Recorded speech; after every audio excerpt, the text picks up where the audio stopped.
Hi, everyone. Well, welcome to the segment on advanced diagnostics. So my name's Eric Yulson. I'll be your guest lecturer for the day. This is probably a departure, although it sounds like all classes have been a departure from what's standard. But we're going to talk a little bit about kind of the fit of sensors into the industrial combustion landscape.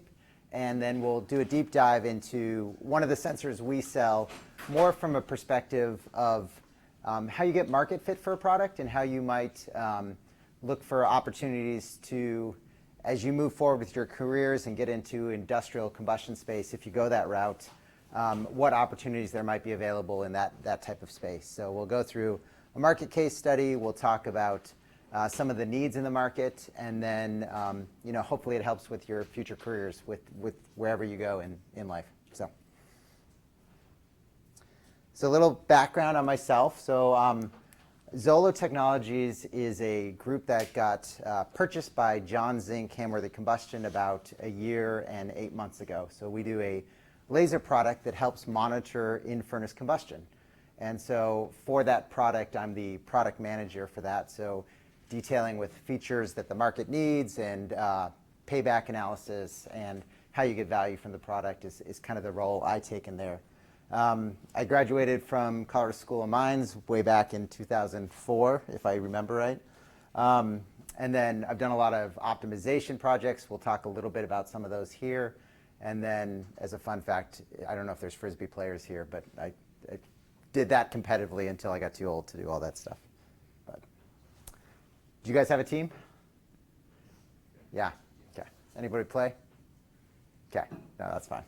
So, first, talking about the market space. So in industrial combustion, there's lots of different versions of furnaces. So there's anything from steel reheat, where you take slabs of steel and you heat them up so they're pliable and you can roll them out.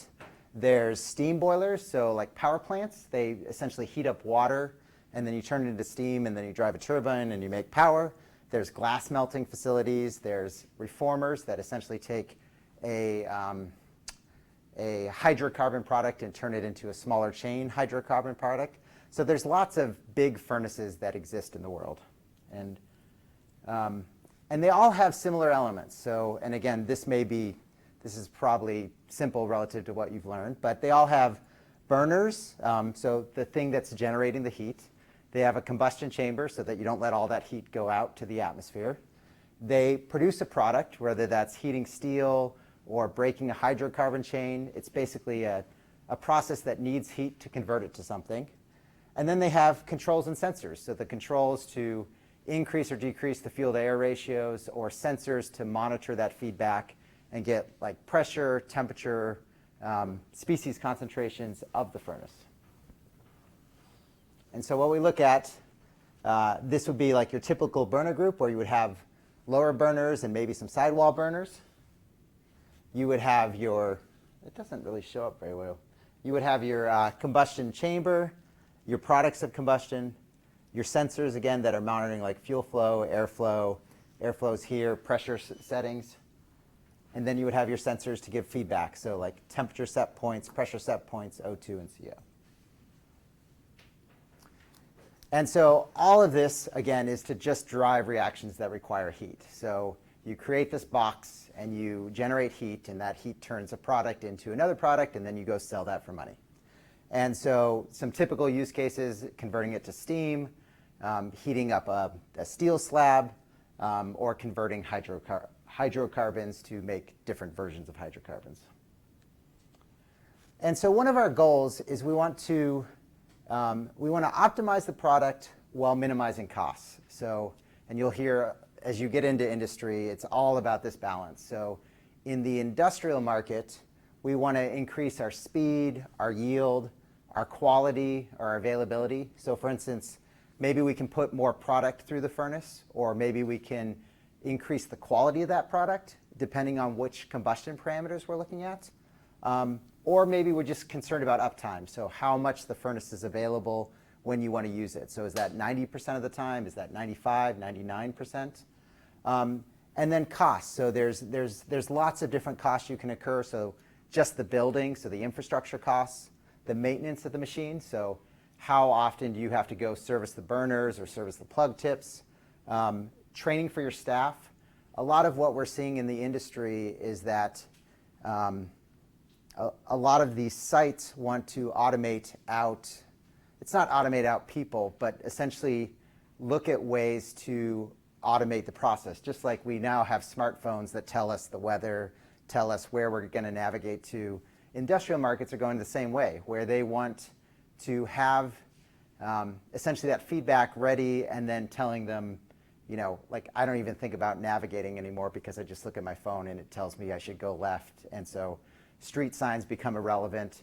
That's the same thing the whole market is trying to do. Like just tell me what I have to do and then move to that. So so training, as much as you can minimize training, and then sometimes they're limited by emissions. So how much NOx you can generate. I know you just had the NOx class, how much CO you're allowed to output. So you're always looking to optimize either the product while minimizing costs. And one of the things we look for is, because there's a trade-off, because you don't want to just throw a lot of money into something, occasionally you'll get either furnace outages. You want to avoid these, but there's safety risks associated with CO production or possibly unburnt combustibles in your furnace. You don't want your furnace to explode. Quality misses, so if you produce a product and you suddenly have a defect density, obviously you want to avoid that. Reliability issues. High fuel costs, so if you talk about the equivalence ratios, one easy way is to pump in more air than is needed just so that you're in safe operation, but that costs on extra fuel that you have to provide to the furnace. And then of course high emissions, you can get regulated on that and you want to avoid those emission regulations. So when we talk about those groups for an existing furnace, how do we optimize an existing furnace? So the combustion chamber and the products that you're looking to produce are generally fixed. So that's based on the design of the furnace, how much load it accommodates. But things we can hit is, you know, possibly burners. You can upgrade your burners, and John Zink is famous for that type of upgrade. But you can also hit your controls and sensors. So just like with your phone, better feedback allows you to do better optimization or control of your furnace. And so that's really where we're going to more deep dive on this presentation, if it clicks here. So specifically, burners and controls, we'll talk about controls a little bit, but sensors. So the benefit of the sensors is they enable automated feedback. So in these processes where there's lots of combustion and you can't visually go feel something or look at something, sensors help tell you how you're doing. So whether that's a pressure sensor or temperature sensor or optical sensor like we do, they provide that control feedback loop so that you can start to automate these processes. It allows for benchmark operational data. So for instance, has anyone here been to or had parents or been to a refinery or a big industrial application? What was your experience there? What was the? So basically, I was looking at a pilot plant for a biodiesel conversion plant. Did they have multiple furnaces? Was it big? They had a few small scale furnaces, but not huge. Okay. So it runs the gambit of biofuel plants, which has a couple of furnaces, or massive refineries where there's 50 or 100 furnaces.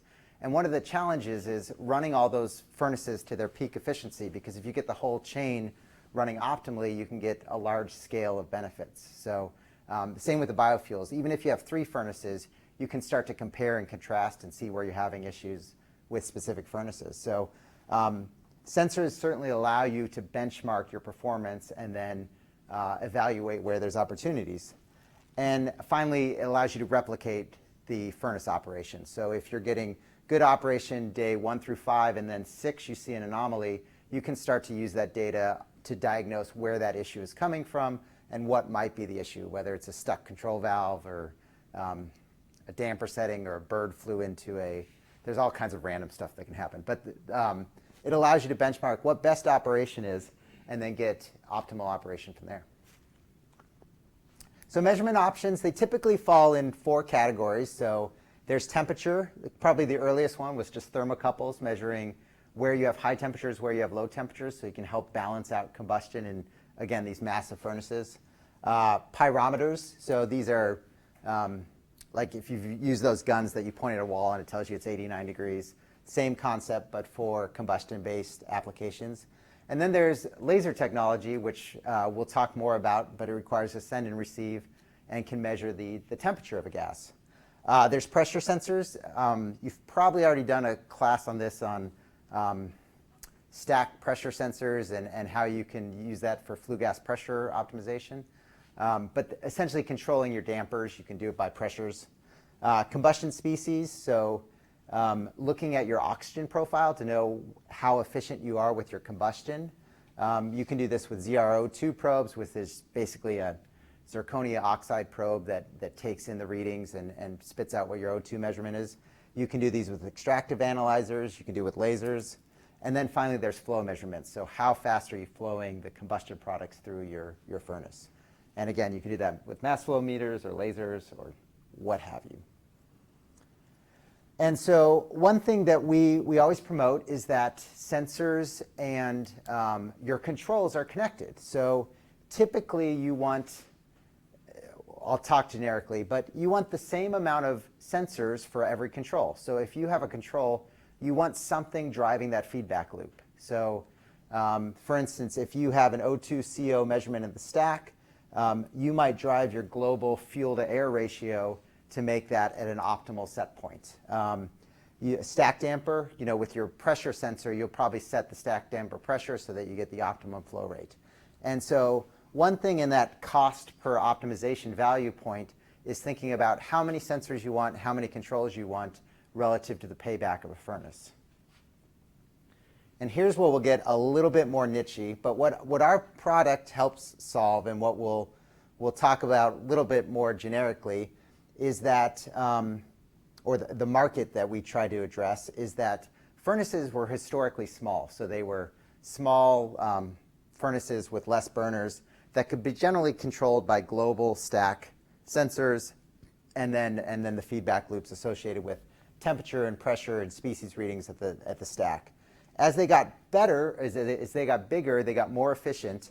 But the problem is all the sensors that were currently available were basically skin-based, or so they locally would measure temperature or O2. And so as you got to big furnaces with lots of burners, there became less feedback for how you optimize these massive furnaces. And so what we did and what we promote in the marketplace is we actually measure areas of combustion. So for instance, if you had this whole burner group, we would do a laser across that burner group so you could know specifically you have a temperature or optimal O2 or CO profile directly above this burner group or this burner group or this burner group. So we would measure local areas of combustion, feed the data into controls, and then reduce large furnaces into smaller combustion zones. So we could basically optimize zone A, zone B, zone C. This is the most animated my show is going to get, by the way, zone E and zone D. So that's to give the global purpose. All of these furnaces got bigger. Again, as you go into industry, there's going to be a lot of automation as you move forward. This product is part of that automation package. It doesn't really matter what our product does, but there'll be a lot of needs in the future for the automation of not only stuff like smartphones and driving to school and driving to work, but industrial applications. They're just going down this automation path. So there's a lot of opportunity in the future for people who want to go into that space for automation of things. So here we'll get a little bit more specific about the system, and takeaways here are on not necessarily exactly what the technology does, but how you try to drive a fit for the market. And so we'll go into payback analysis and stuff that you need to really sell a new technology, or at least we perceive you need to sell a new technology as you again go into that space. So the Zola scan system, so what we offer, and we talked a little bit about it before, is a wavelength multiplex TD-LAS system for monitoring and control. So we give, and you won't be quizzed specifically on that, but we deliver a laser system. We help break this large furnace into small combustion parts. We measure temperature, O2, CO, and water in real time in these spatial locations. And then it's sold on the premise of new insights and visibility into combustion monitoring in the space. We sell it into lots of different applications. So the same three-dimensional views you saw earlier, we sell it in the steel marketplace, the refining and petrochem marketplace, and power generation, so steam-fired boilers, crackers, stuff like that. So we custom configuration every laser path layout relative to burner groups, and that way we can match essentially a control group, say adjusting fuel to air to a burner group, to a specific sensor feedback. So for instance, drop my pen. In this case, we would do a laser grid above each path so that you would know if one burner section was off or it had a high fuel to air or a low fuel to air ratio. We're installed in a lot of places across the world, so travel around and try to communicate the same values in different languages. A little bit of background on the technology. So quickly, you know what, let's show the video. It's more interesting. Whoa. Sorry, guys.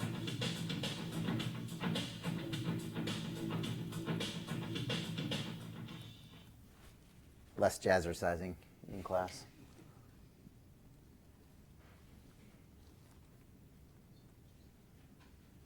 Forgot, we'll start. You get to see the lecturer figure out how to operate a screen remotely.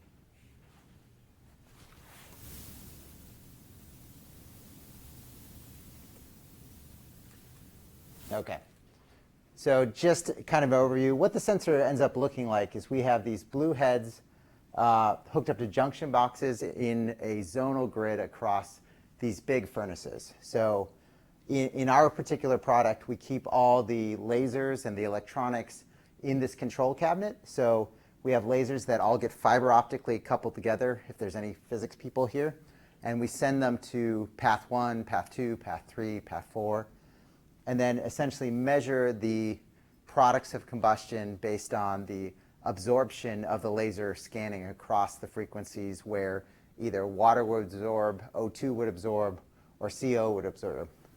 And then what we do is we map that to a combustion grid so that you can see easily where you have high temperatures and low temperatures, and generally high O2 and low O2. And you can balance your fuel to air to those spots so that you have a nice uniform distribution across your furnace. And this can lead to efficiency improvements generally on the 1 to 5% range, which in these massive furnaces, that's a big payback on your investment. So that's what we set up a grid. We help you to know where the high temperature or low to CO spots are, and then you can optimize your combustion for efficiency. And now this part. Great. And so lasers get combined, they get delivered through the furnace, then they get demuxed and then measured at specific detectors in the system. This is, again, a digression between the spectroscopy side of it, but basically we scan across a wavelength, specifically zoned for either water, O2, or CO. Based on the signature that you see, just like a thumbprint, we can tell, based on the temperature, the pressure, the path length, what the species concentration of that system is. And so we use that to actually quantify how much water or O2 or CO or temperature they have in the firebox.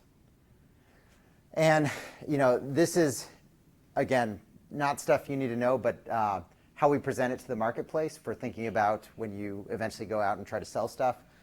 We talk about our differentiation features. So we talk about multiple species detected with a single path. So that's temperature, O2, CO, and water. Multiple paths using a single system. So because we're fiber coupled, you can have a big grid of these lasers across the furnace. Automated path alignment, so we actually scan up and down, left and right to see where there's peak power detected. Minimal maintenance, so again, selling features for the marketplace. And then rapid reporting. So in this space, 3 to 5 minutes is rapid reporting. It really depends on whatever market you're trying to address, if it's fast or not. In this case, 3 to 5 minutes is generally fast. But just as a deviation, we're trying to go upstream with our product a little bit now. And in that case, fast is 2 seconds. So it really depends on what what market value you're going after, what a fast response time or slow response time actually ends up being. Typically, we have this part is a big junction box. That's where everything gets stored. We've got these blue heads that produce green dots as they march across. So we produce like a Christmas tree light on the back of the furnace. So we get either compliments or laughed at because of that, but it's fun either way. And then we've got the junction boxes on each head. The guts of the system, so we have a lot of computers, electronics, fiber, movement. We don't need to get into the details of there, but everything that we keep remotely so that it's not close to the furnace where you've got this high temperature environment and you potentially get issues with heat, overheating, or failures. And then you can think of these as our eyeballs. So these are basically anytime you want a path, we just bolt on a pair of blue heads. So we have we call it pitch and catch, but a transmit and receive head. And they constantly maintain alignment to one another as we step through this process. And then here's a fun lesson learned. So I talked about the industrialization of the products. So we spent a lot of time doing a nice user interface for the customers. And it turns out they don't really care about nice user interfaces. So we certainly provide it, and it's a selling feature. But where most of the market is going these days is just like your phone collects information, and I keep going back to the phone analogy, but they have DCSs or PLCs, which are digital control systems or programmable logical control networks. And what they do is they take the data in, and then they use that data along with the other sensors in their plant, so these pressure sensors, the control set points, and they all build their own DCS interfaces and displays. So even though we're really proud of our smooth-looking interface, what mostly they do is they take the data, they just want it in digital data bytes, and then they convert it to their own user interface that can also show stuff like pressure readings and temperature readouts and global settings of all kinds of variables. So quick lesson learned in what not to do as you go forward. But so that's our process. So quick, since we're going over a little bit the fundamentals of furnace, I'll give our optimization process and what you typically use for our sensor. Again, don't think of it relative to our sensor, but like the general process of optimization, a big operation. So this is what I was talking about, the efficiency curve. And so a lot of times in this space, there's a balance where on any burner, if you have too much fuel, you're going to generate lots of CO and high temperatures and possibly trigger an emissions limit. If you have lots of air, on the other hand, you're going to be safe because you're not going to be at CO, but your temperature is going to be lower, your efficiency is going to be lower, you're going to have a higher excess O2. So the opportunity that we try to address is staying in that sweet spot where you have the right amount of fuel to air everywhere within the furnace. And so if you can get that, you can help increase yield, improve efficiency, reduce emissions, basically just maintaining the sweet spot for your entire operation. And so again, the problem we try to address is a furnace is big. So if you're controlling that by just one sensor in the stack, you may miss areas where you're generating NOx locally, CO locally, or high tube temperature measurements, where if you put a laser path here, here, here, and here, you can make sure that that whole combustion process is really uniform as you go forward with the monitoring process. We try to sell on operational challenges. So we need to give a need for the product. And so typically the way we do that is we talk to them about the challenges they're facing in their day-to-day operation. And typically that revolves around process efficiency. So if they want to burn less fuel, lots of times there'll be initiatives of let's get more efficient and run them a little bit tighter tolerances. Sorry, I mixed up. That's more combustion efficiency. Process efficiency would be more how much product they're generating. So can they generate more throughput through their furnaces? Combustion efficiency is the fuel to air ratio. There's reliability of the asset. So if these assets go down, that can cost them, upwards of $1 million per day because they're not generating the product. So reliability certainly is a big issue with these furnace operators. And then finally, safety. So safety we usually sell to first, but then you want to make sure that you're always safe with the operation of your furnace, and that comes to mostly CO excursions and or fuel leaks or verifying that you have fuel in the right spots. And so what we talk about is solution options. There's downstream ZrO2 probes. There's single path TD-LAS. And these are good for globally verifying that you're in the right area. But we offer a zonal measurement, and that's what we try to sell to the marketplace for value. And so our benefit overview, we talk about a 4-step process where we're measuring inside the furnace. You're using those measurements to calibrate burner controls, so where you adjust fuel to air ratios of those burners.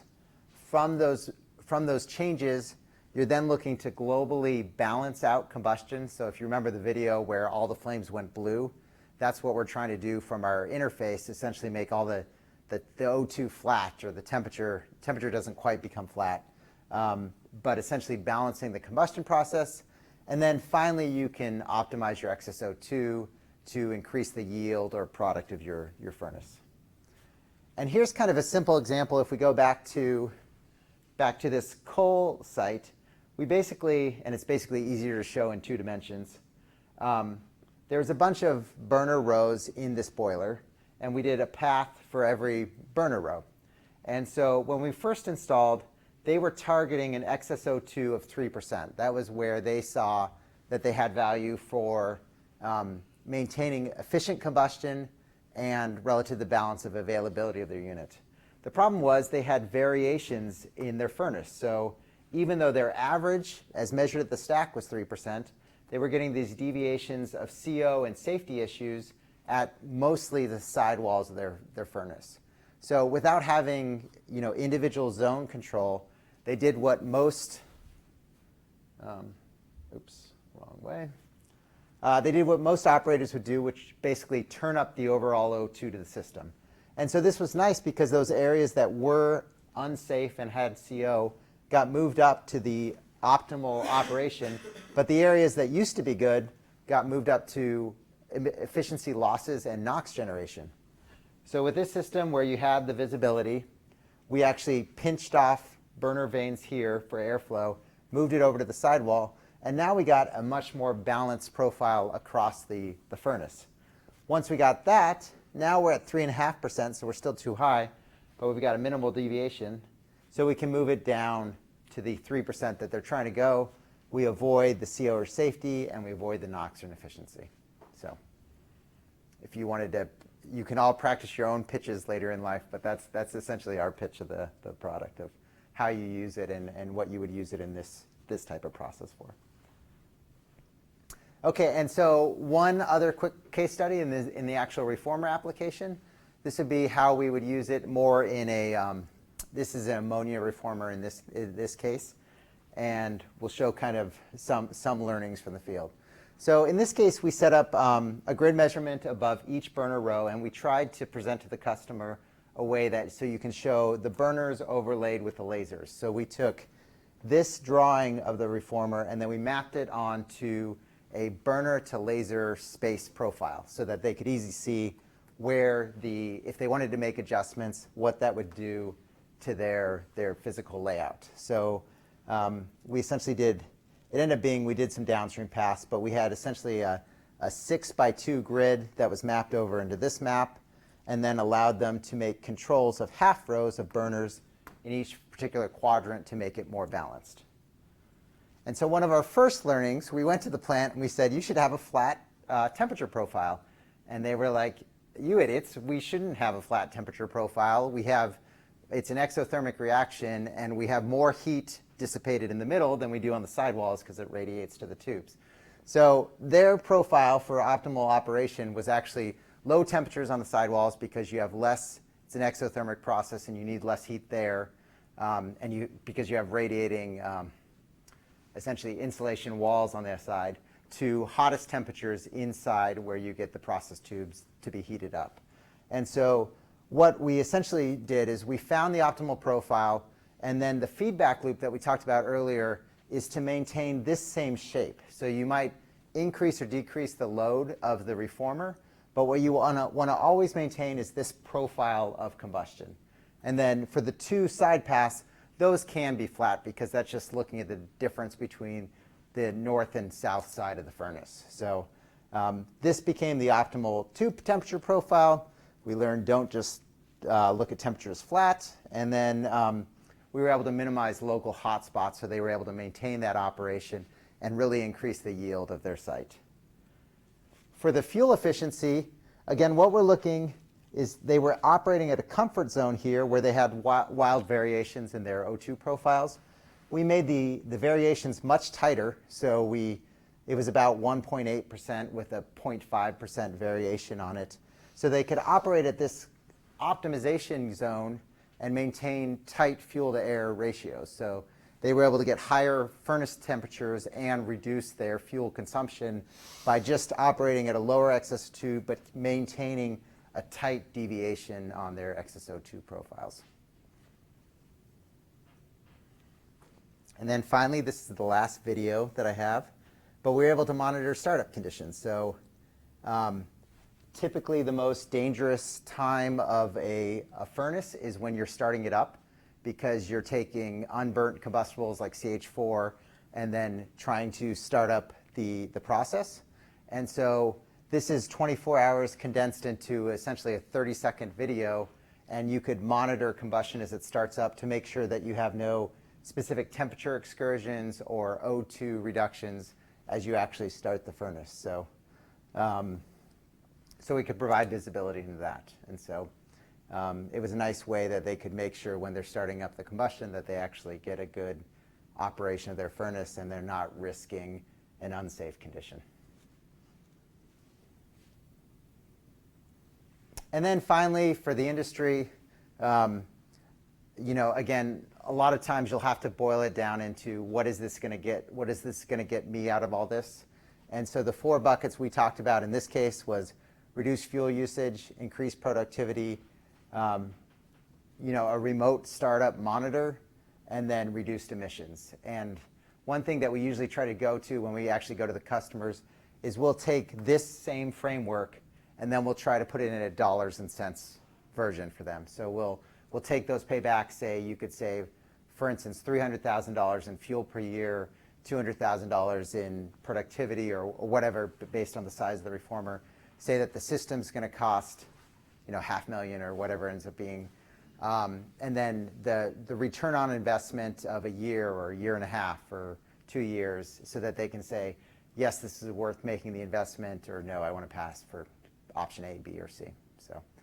So again, as you get into this space, return on investment will be the name of the game. So learn your buckets and then figure out how to quantify it from a dollars and cents, and then take that in the selling proposition to your customers. And so just the automated future. So just to harp one last time on where kind of we see the industry going and where a lot of you will have opportunities in the future. Stuff like the phones and where there's not a lot of infrastructure have gone to automation really quick. In the industrial market space, there's more of a lag time associated with having a lot of capital built up into existing refineries and furnaces. So they're moving this way, but it's generally a slower process. So what you'll see, and it's coming up, is there's new sensors, there's new controls, and there's new automation systems that are entering the marketplace. And so they all kind of fall under some categories. So there's global measurements, so those stack O2 and CO. There's macro measurements like the Zola scan, where it gives zonal information, tube temperature measurements. And then there's micro indicators, like you can even get specific burner-to-burner information, like is it lit, what's the combustion products. That's kind of where the field seems to be going right now. There's integrated controls. So right now, this is one of the weakest probably spots for the market, where all of these furnaces, not all of them, But most of them are controlled globally. So they'll one major fuel valve, one major air damper to control the whole overall furnace operation. Eventually, you'll start to see more automation of the individual burners or individual burner groups. Right now, most of that is controlled just at the global level, and then they'll actually send people to the site to physically adjust air dampers or fuel dampers, depending on the set point. So you'll probably see a lot more burner actuations as they go forward. But again, they'll trade off of cost to value. There's got to be a value in adding those automation and controls. And then finally, there's automated feedback. So right now, they're using process engineers to dig through a lot of data. That's starting to move to more global corporate centers where they're looking at that data feedback globally for all the refineries they have. That will probably continue to happen. The training is still local and it's kind of sporadic. In the future, you're probably going to see more control feedback loops once you have both the controls and the sensors integrated. And so then driving the change. So we are here in manual. We're actually kind of more here. We're between manual operation and the new possibilities. And then as we move forward, you're going to see much more of this automated operation of furnaces. We're just one example of a sensor in that roadmap, but there's lots of future essentially for automation of controls and how the market's going to move that way. And I'm not sure how, let's see, it's 1:06. So thank you, guys. Can I offer, yeah. Is there any questions or on the data or anything like that? Did everyone sign in? Okay. Great, guys. Well, thanks for attending. I appreciate it.